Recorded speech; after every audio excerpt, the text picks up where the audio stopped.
die 10 vroue wat gewag het vir die bruidegom. Kom ons duik sommer in die diepkant en ons begin sommer die vers lees en dan praat ons daaroor tot wanneer ons by die vlakpunt is. So kom ons begin om gaan lees. Dit is Matteus 25, die hele vers van die gelykenis van die 10 meisies tot by die gelykenis van die muntstukke.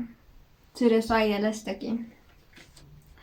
Dan sal dit met die koninkryk van die hemel gaan, soos met die 10 meisies wat hulle lampe gevat het om die bruidegom te gaan inwag. 5 van hulle was onverstandig en 5 verstandig. Die onverstandiges het hulle lampe gevat, maar nie ekstra olie met hulle saamgevat nie, terwyl die verstandiges saam met hulle lampe ook nog olie en houers gevat het. Die bruidegom het lang gevat om by hulle uit te kom, en hulle het almal vaak geraak en aan die slaap geraak. In die middel van die nag was daar 'n geroep: hier kom die bruidegom, gaan hom tegemoet. Toe staan al die meisies op en maak hulle lampe reg. Die onverstandiges sê vir die verstandiges: gee vir ons van julle olie, want ons lampe gaan dood. Maar die verstandiges antwoord: nee, daar is nie genoeg vir ons en vir julle nie. Gaan liewer winkel toe en koop vir julle olie. Terwyl die onverstandiges hulle olie gaan koop het die bruidegom gekom. Die wat gereed was, het saam met hom ingegaan na die bruilof toe, en die deur is gesluit. Later kom die ander meisies ook daaraan en roep: meneer, maak vir ons oop. Maar die bruidegom antwoord: ek sê vir julle, ek ken julle nie. Waak dan, omdat julle nie weet op watter dag en uur dit sal gebeur nie. Nou, soos wat hierso is, van die 5 meisies wat reg was en 5 meisies wat nie reg was nie, is dit so met vandag se lewe ook. Hulle het die 5 wat nie reg was nie, het nie genoeg olie by hulle gehad nie. Hulle het nie olie saamgevat nie. Maar die ander 5, hulle het genoeg olie vir nou wat hy aan die brand is en nou wat hy vir later wat hy weer gaan brand. So hulle het genoeg gehad, van mense wat so lampie het, weet nou al dat so lampie baie olie vat om te aanhoudend te kan brand. Nie een van die 10 vroue het geweet wanneer kom die bruidegom nie. En so is dit met ons vandag. Ons weet nie wanneer ons Vader gaan weer terugkom nie. Net God alleen weet wanneer hy weer gaan terugkom. Kom ek verduidelik gou kortliks vir julle. Die 10 vroue is ons. 1/2 is nie gereed vir die koms van hom nie. En die ander helfte is gereed. Ons is so gretig dat hy moet kom. Ons dink daaraan, maar ons is nie so gestres oor wat gaan kom, wat in Openbaring vir ons verduidelik word wat gaan gebeur nie. Ons is so gretig dat ons Vader nie net my kom haal nie, maar al my broers en susters kom haal. En die ander helfte is nie reg nie,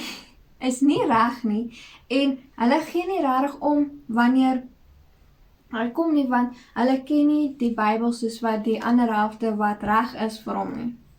Die ander helfte was reg, want hulle het aan hulle self gedink. vir nog olie by hulle te hê, want hulle het nie geweet wanneer hy kom nie. Dis dieselfde met ons. Wanneer ons die Bybel lees en ons hou aanglo en hou aan dien ons hom met aanhoudende dien. En ons hou nie op nie, ons het genoeg lig in ons van ons Vader. God is ons olie. So ons het so genoeg, dat wanneer hy kom, dat ons lampies nie doodgaan nie, dat ons saam in die koninkryk kom, dat ons nie aan die buitekant van die deur staan en klop en sê, meneer, maak oop nie. Vandag maak ander helfte hulle geeste reg. Soos wanneer ons olie reg maak, ons maak ons geeste reg met God se woord. Hierdie woord wat hier lê. Hierdie woorde is nie net woorde nie. Dit is ons Vader se. Ons maak dit reg om te sê, Vader, U is my olie. Laat U se werk doen en laat my lig kan skyn deur U. Want dit is hoe jy jou lampie in die gang laat hou, en wanneer jy hom laat hou, laat aanhou skyn, is wanneer jy vir Vader vra, Vader, laat hierdie woord op my hart geskryf word. Laat hierdie woord op my hart geskryf word en hom rustig maak. Want dit is wanneer ons Vader ons olie raak. Wanneer ek nie my olie het nie, gaan my lampie dood. Dis wanneer ek skinder en sleg praat. Sonder hom, sonder my Vader, gaan hy dood. Die bruidegom is Jesus. Jesus kom om sy bruid te kom haal. Ons weet nie wanneer Jesus gaan kom om ons te kom haal nie. Maar ons wat die bruid is, moet reg wees en wag vir hom. Want hy is die bruidegom. Nie een van ons weet wanneer hy terugkom nie. Dis dieselfde met die 10 vrouens. Hulle het nie geweet wanneer kom die bruidegom nie. Presies dieselfde met ons. Ons weet nie wanneer gaan hy kom nie. Ons weet nie die dag nie, ons ken nie die uur nie, ons weet nie die tyd nie. Ons ken nie eers die seisoen nie. Want niemand weet wanneer hy kom nie. En dit is hoekom jy jou lamp moet aanhou skyn deur God se gees en God se teenwoordigheid. In die vers sê dit dat die 10 vroue moeg geword het en hulle het aan die slaap geraak. Dit is vandag ook so. Vandag raak ons moeg, raak ons gees aan die slaap, want die wêreld se goed is harder. Letterlik, dit is harder, want dit is vir ons meer interessanter. Ons dink aan ons kar, ons dink aan ons werk, ons dink aan ons huis, ons dink aan ons families en vriende, ons dink aan almal ons dink aan almal, behalwe ons dink nie aan ons Vader se gees nie, ons dink nie aan die ekstra olie wat ons moet hê nie. Dit is hoekom jy jou Bybel moet lees. Jy moet 'n verhouding met ons Vader bou. Jy moet seker maak jy loop op die regte pad. Jy moet seker maak jy is die vrou, jy is die een helfte wat jou gees reg gemaak het vir daai groot dag, wat jou gees, God se gees as jou olie het, dat jou lig binne jou kan skyn. En jy moet seker maak dat jy reg is vir ons Vader vir wanneer hy kom. En nie soos 'n dief in die nag, hy's nou hier, wat nou? Nee. Wanneer hy soos 'n dief in die nag kom, moet jy weet, hy is hier. En ek is reg vir hom. Ek is reg om voor hom te staan en vir hom te sê, Vader, ek is hier by U. En ek is reg om te sê, maak my wat U wil. Om 'n verhouding met hom te hê, jy moet praat met hom. Jy moet met hom praat oor enigiets waarmee jy sukkel. Leer sy stem. Leer sy stem oor hoe hy klink. Wat se karakter is hy? Deur om vrae te vra. Soos wanneer jy 'n ouer is en jy wil hê so graag jou kinders moet met jou praat, omdat praat is nie, maar elke stuk van sy lewe wil jy hê jou kind moet met jou praat, en so is dit so met jou en met God. Wanneer jy met ons Vader praat, wil hy nie net hê jy moet met hom praat omdat praat is nie. Hy wil hê jy moet praat oor jou struggles, hy wil hê jy moet praat waarmee jy sukkel is, jou vrees, waarmee is jy bang, jou vrees is bang. Hy wil hê jy moet praat met hom. Wanneer jy die Bybel lees, moenie lees net van, okay, dit het nou in die Joodse geskiedenis gebeur nie, en Abraham was so en so en so, en hy het dit gedoen, en Dawid het dit en dit gedoen. Nee. Jy lees die Bybel om sy karakter te verstaan. Jou pa ken jy mos nou al sy karakter.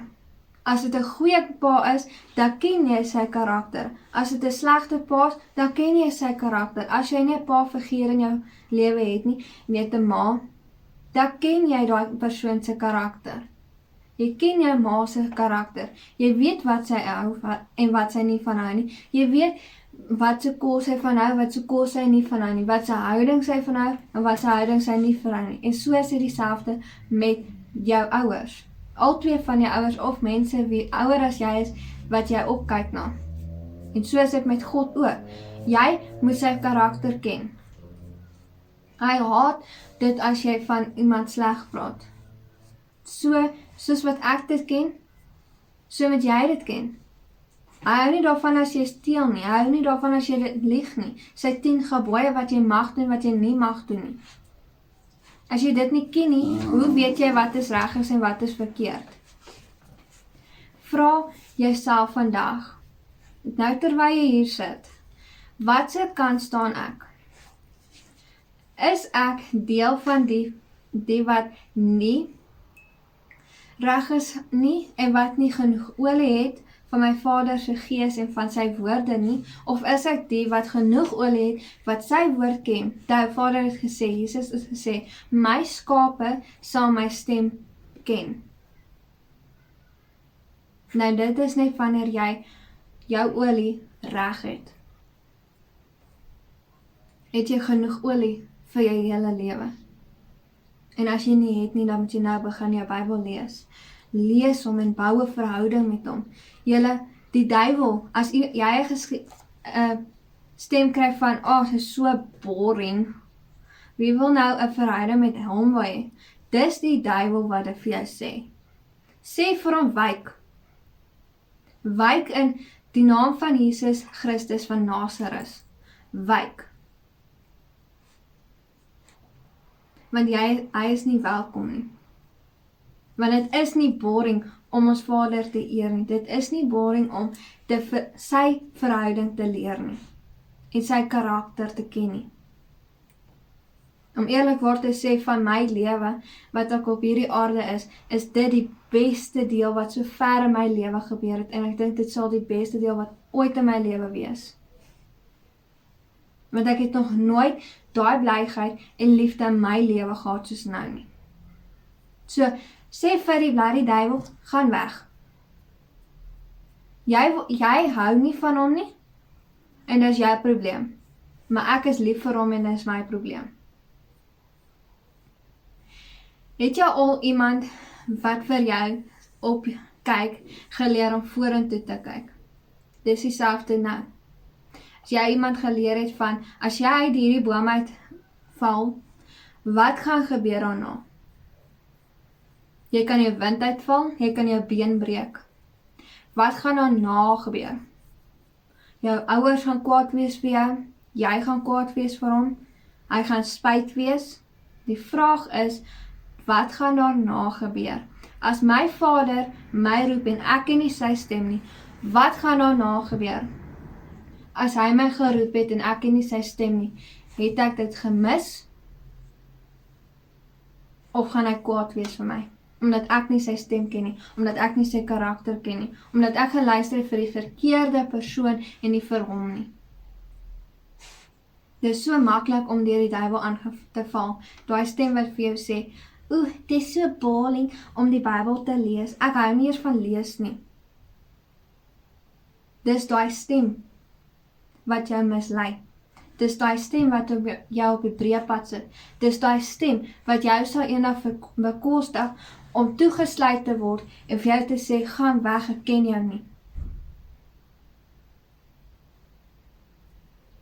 Vandag as jy voel, jy is nie reg met hom nie.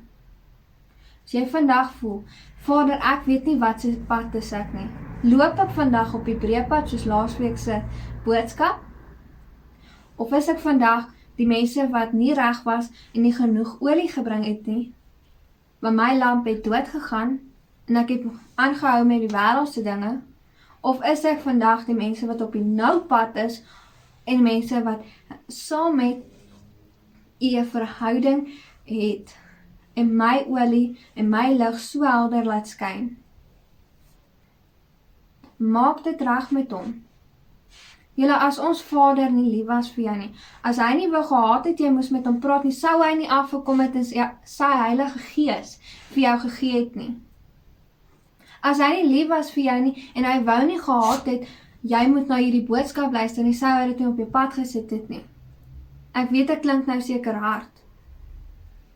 En goed, maar dit is ernstig, julle, as hy nie lief was vir jou nie, sou hy nie vir 3 ure lank op die kruis gehang het, wat hy oopgeslaan was, en vir 3 ure lank wat dit verduister het, en die dag het nag geword. Dat al jou sonde, my sonde, my ouers se sonde, jou ouers se sonde, elke persoon wat op hierdie aarde is, se sonde op hom laat val nie. Op sy oop wonde, sy seer. Wat bedoel dit dan? Wat beteken dit dan? Is hy nog steeds lief vir jou? Want as hy nie lief was vir jou nie, dan sou hy nie gewees het nie. Hy sou nie afgekom het en toegelaat het dat die fariseërs hom moet spot nie. Dat mense hom moet spoeg nie. Dat mense hom moet slaan nie. Hy was oopgeslaan en sy vel was uit hom uitgeruk. Hy was in sy regterkant van sy bors gesteek tot by sy hart toe. Hy sou dit nie toegelaat het as hy nie lief was vir ons nie. Hy sou nie toegelaat het dat sy Heilige Gees, sy Gees, wat nou hierso is en wat deur my nou praat, hy sou nie dit toegelaat het nie. Hy sou nie toegelaat het dat jy hierdie woord hoor nie. Hy sou nie toegelaat het dat jy die boek langs jou bed het nie. Of dat jy mense op jou pad gekry het, of jy te sê, jy is nie alleen nie. Hy sou dit nie toegelaat het nie. So daai woord, daai stemmetjie wat vir jou sê, ag asseblief, dit is so boring. Laat hom omdraai en dan skop jy hom van jou skouer af, want dit is 'n leuen. Dis 'n leuen. Die duiwel het nie dit gedoen nie. Want hy is nie eens lief vir jou nie. Hy is nie lief vir sy kinders nie. Ja, hy sorg vir hulle. Maar dit kom met 'n kost. Met 'n koste wat hulle moet betaal. Hulle verkoop hulle lewe aan hom. Na raai wat. En daai wat hulle nou hulle lewe aan hom verkoop, stuur hy kanker na hulle toe. Siekte wat hulle nie meer kan loop nie. Siekte wat hulle reinheid swart maak. Siekte wat hulle gees vermorsel. Wat jou mooiheid van jou doodmaak. Dis die duiwel. Want alles wat ons God is hy die teenoorgestelde. Hy is nie lief vir jou nie. En as hy nou vir jou sê, hy is lief vir jou, hy is nie. Want hy het nie gekom om jou te beskerm nie. Hy het nie gekom om vir jou die ewige lewe te gee, hy het gekom om jou die ewige dood te gee. En ek bid en ek vra so hard, dat waar jy is in jou lewe, dat jy ernstige besluit vat. Julle, ek wens ek kan vir julle verduidelik, van die vrees wat my gees het, vir al die mense wat nie reg is nie. Want die tyd is so naby wanneer ons Vader kom. Wanneer jy hierdie woord vat en jy lees hom ten volle en met die Gees. En jy sien dat ons Vader het sy lewe vir jou gegee. Hy was oopgeslaan. Hy het splinters gekry in sy sere. Hy het gate in sy hande en sy voete waar die spykers in was. En is nou nog steeds daar. Dan kry ek so seer en my hart is so seer. En my seer is net 'n 0.1% van my Vader se seer. Dink net hoe seer het hy wanneer hy sien sy kinders kies om die duiwel te eer en die duiwel te sê, vat my siel, want ek wil famous word. Want ek wil lekker lewe. So ek bid dat julle oë sal oopmaak.